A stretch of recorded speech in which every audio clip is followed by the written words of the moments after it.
ఎన్టీఆర్తో పవన్ ని పోల్చడం సరికాదన్నారు తిరుపతి వైసీపీ అభ్యర్థి భూమన్ అభినయ్ రెడ్డి. తనకు ఎవరు ప్రత్యర్థి అయినా సీఎం జగన్మోహన్ రెడ్డి ఆశీస్సులతో ముందుకు పోతానని అంటున్నారు.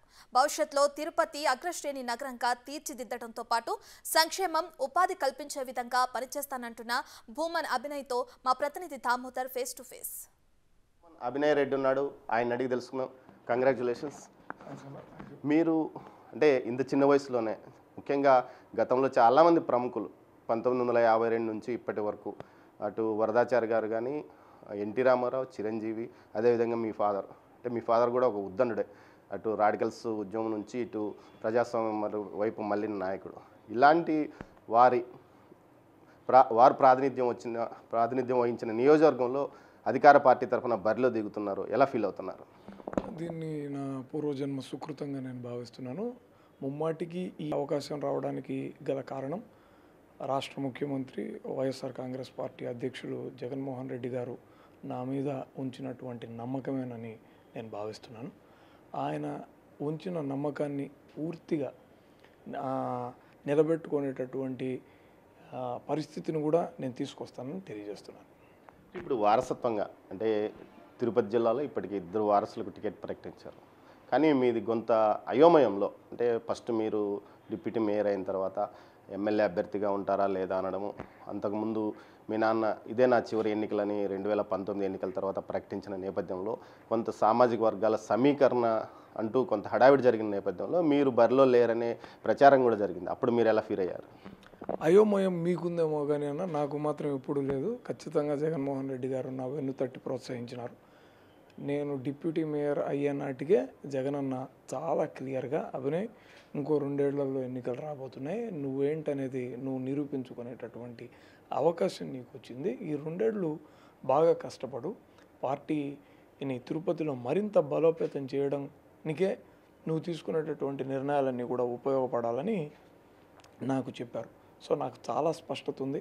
ప్రజల్లో కొన్ని లేనిపోని అపోహలని, కొత్త విషయాలని ఈ ప్రతిపక్షాలు అయిన వాళ్ళు కాని వాళ్ళు ప్రచారంలో పెట్టేది చాలా సహజమే. దానికి ఇప్పుడు కూడా నేను పెద్ద నా ఫోకస్ని దాని మీద పెట్టలేదు.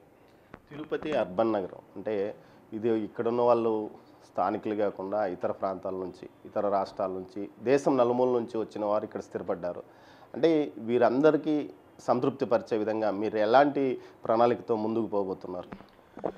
ఇప్పటికే తిరుపతి గతంలో ఎన్నడూ లేనంతగా గొప్పగా మార్పులకు లోనైంది. అంటే ఈ 1.5 సంవత్సరంలోనే 18 మాస్టర్ ప్లాన్ రోడ్లను మేము ఇంప్లిమెంట్ చేయగలిగినాం.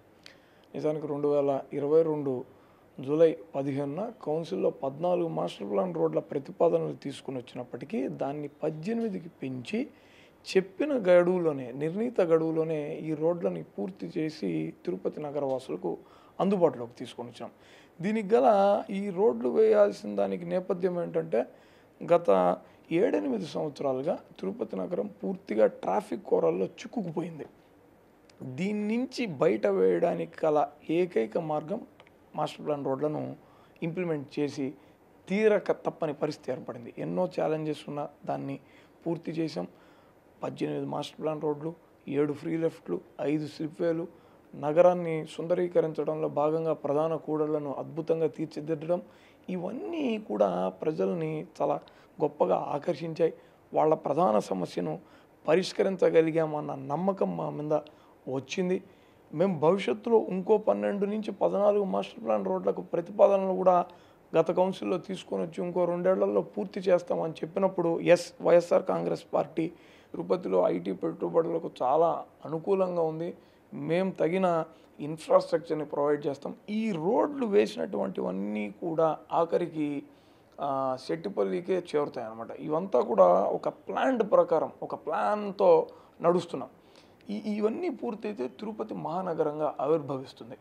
ఇప్పుడు ఐటీ రంగం చూపంతా కూడా మెట్రో సిటీల నుంచి మళ్ళీ Tier 2 సిటీస్ వైపున వస్తుంది. అంటే ఈ పోటీలో తిరుపతి నగరాన్ని ఇతర నగరాలతో కన్నా, అంటే 2వ స్థాయిలో ఉన్నటువంటి నగరాల్లో ముందు ఉంచాలన్న సంకల్పంతోనే ఈ పనులన్నీ కూడా పూర్తి చేసాం. తద్వారా రేపు ఈ 2వ తరం ఏదైతే ఇక్కడి నుంచి ఉద్యోగాల కోసం అని చెప్పి హైదరాబాదు, చెన్నై, బెంగళూరు వగైరా నగరాలకు వెళ్ళిపోయారో వాళ్ళందరూ తిరిగి మళ్ళీ తిరుపతికి వచ్చేటటువంటి రోజులు రాబోతాయి. తిరుపతిలో ఉన్నటువంటి యువతకు కూడా తిరుపతిలోనే ఉద్యోగ అవకాశాలు బలంగా మేము ఇప్పించగలమన్న విషయాన్ని మీ ద్వారా తిరుపతి నగరవాసులందరికీ కూడా తెలియజేస్తాం. ఈ ఎన్నికల పూర్తి స్థాయి ప్రచారాన్ని ఎప్పుడు ప్రారంభించబోతున్నారు? నేను ఆల్రెడీ దీంట్లోనే ఉన్నాను. ఆల్రెడీ మా పార్టీ శ్రేణులందరితోనూ ముఖ్యంగా వార్డుల వారీగా సమావేశాలు ఏర్పాటు చేస్తున్నాం. వన్స్ వాళ్ళందరితో ఇవన్నీ పూర్తయిన తర్వాత వారం రోజుల నుంచి 10 రోజుల లోపల బయటకు వచ్చి ఇంటింటి ప్రచారాన్ని కూడా మొదలు పెడతాం.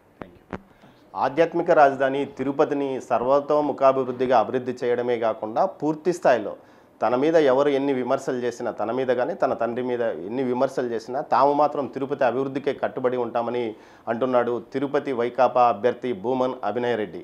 వీడియో జర్నలిస్ట్ పురుషోత్తంతో దామోదర్, తిరుపతి నుంచి.